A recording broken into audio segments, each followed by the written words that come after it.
What awesome holiday gift did you get someone that you can't tell them about yet but want to brag about?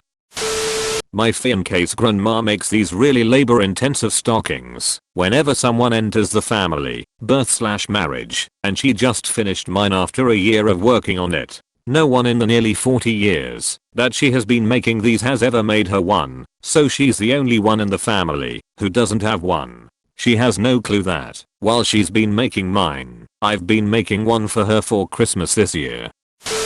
My mom was diagnosed with breast cancer around Thanksgiving. Because of her chemo treatments, she's too weak to travel, and all of us kids live in different cities now. 4 siblings, some married, some with our own babies. What she doesn't know is that we are all going to fly down and show up at her house so we can all spend Christmas Day together, grandbabies and all. I'm so excited, and it's going to be hard to keep it a surprise. On top of us all coming, we are also going to recreate a photo from our childhood. She made us all matching plaid outfits and posed us for a picture 20 years ago.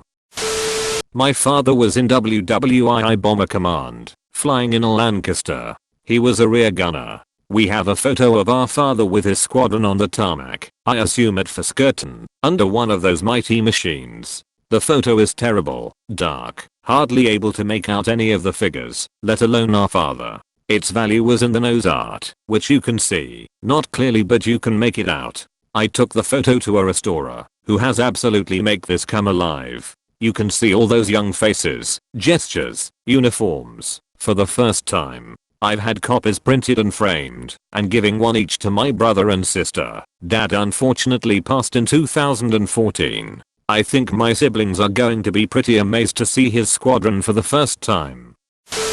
I got my mum to charms of me, and my brother she's always saying she doesn't have any pictures of us, and I've had the backs of them engraved with "You mean the world to us." As for my dad, a tray I got from him is never having my hands empty. I've always got something in them, normally a pen to fiddle with, something he also does, and so I brought a high-end cross pen and got it engraved. The name of the collection the pen came from also happens to be our last name, so the stars aligned on that one.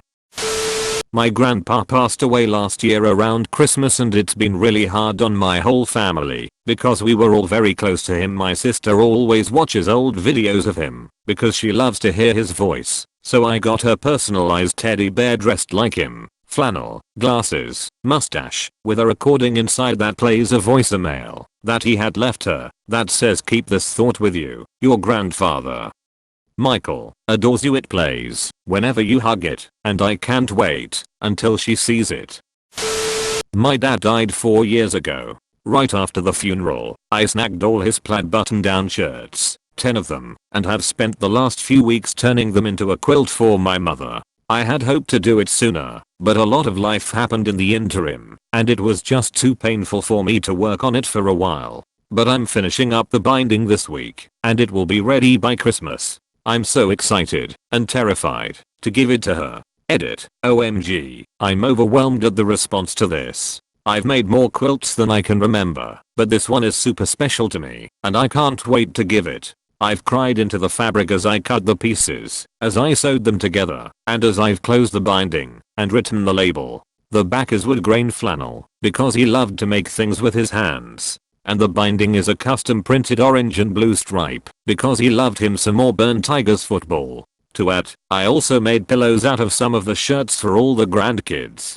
I offered mom one, but she said she'd wait for the quilt. She knows it's coming, just not when, and she's never seen it. I told her why I wanted the shirts when I took them. I'm seriously considering telling her ahead of time that this is her Christmas gift and asking if she'd like to see it ahead of time. It's a big family Christmas with all the grandkids and kids and spouses in attendance. Everyone will be in tears, but I don't want her to be blindsided.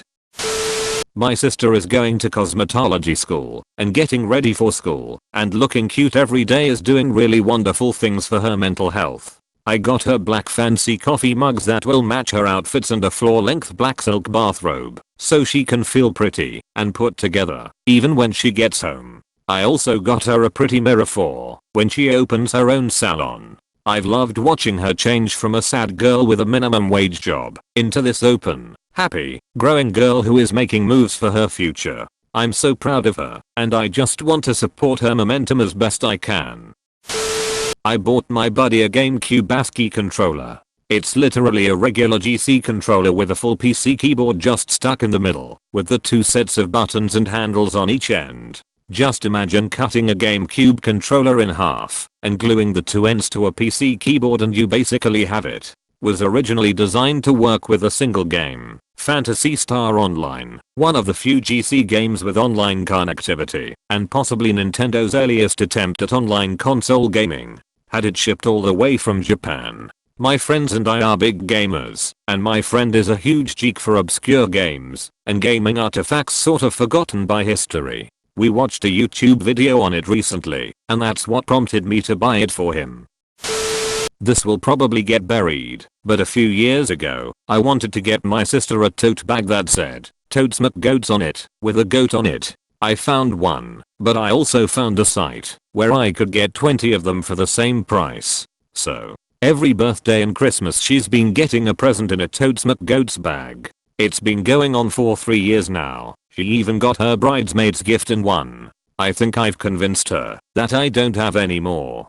But, this year I got her a tote bag that looks similar to it, but has a totally different design. Found it at a thrift store super cheap, and guess what's going to be in it? A Totes McGoats bag.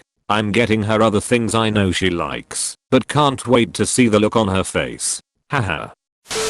I have a baby grand piano being delivered on the 23rd for my wife. She has wanted one since we have been married 7 years, and I have said someday for a while. She has been taking lessons again since childhood for 1.5 years and is getting good. I hid funds for a couple months to pay for it and had to take a day off work to go look at one 100 miles away. Also, she is picking up her mom and brother from the airport the day of delivery, so it'll be in our living room as a surprise when she gets back. She's going to a party tonight, so I'm going to wrap some decoy presents and place them under the tree. She's 7 months pregnant with our first child, so I wanted to blow it out this year.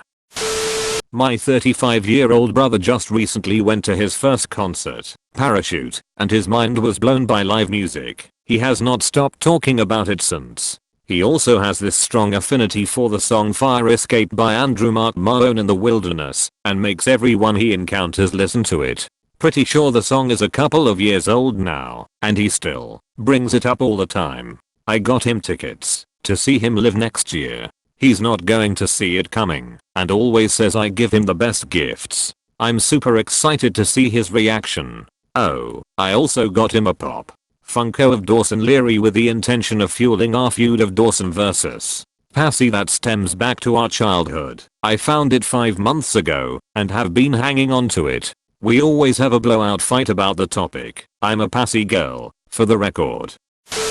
My daughter has really gotten into drawing. She's been drawing non-stop for like a year, and has a particular attraction to digital art. This whole time she's been drawing on a free phone app, or using the mouse on the computer. Not once complaining about her lack of appropriate tools. For Christmas we've gotten her a good mid-range digital sketch pad, the kind where she can draw directly on the screen, and all the accessories she needs for it. And a gift she made, that I can't help but brag on, is she drew a streaming mascot for her dad's streaming channel complete with different emotes. All done on her free phone app. We'll present them to him in the form of coasters, to use on his desk, as well as a copy of the JPEGs. My girlfriend hate presents and everything that connected with them. Any kind of celebration she skip, and trying to avoid as much as possible. But once, we got drunk and she said that she's waiting only for Christmas and New Year's Eve. Those 2 holidays that makes her happy and comfy like home. Should notice she's living out of country for the last 15 years. And during that time she never spoke, or seen her parents, only text. Country blocking any kind of communication aka Skype or Facebook. I brought as a gift her parents to the country, and basically they are here already, and they saw her maybe like 2 or 3 times. She's working in luxury restaurant and they have their own zones where they serve, and you can change your zone only every half a year. I can't wait to see her reaction on Christmas dinner. I book a villa where we will celebrate Christmas. All of the family. Also I'm planning to propose her on that day. Oh well, wish me luck. Love her so much that can't wait at all. Thanks that at least on Reddit I can tell my story. My girlfriend is moving halfway across the world to live with me in February. We agreed no Christmas gifts to save money. I have been secretly renovating the second bedroom into a workspace for her. She loves my dogs, but they're a bit much for her, and she mentioned she wanted a dog-free zone in the house when she needs a break. I'm setting it up with a couple's workstation, an accent wallpaper wall, fresh paint, a rug, cozy reading corner, and lots of framed artwork of old cars and stuff she loves. She is uprooting her whole life to live with me, and I'm so excited to show her her new space.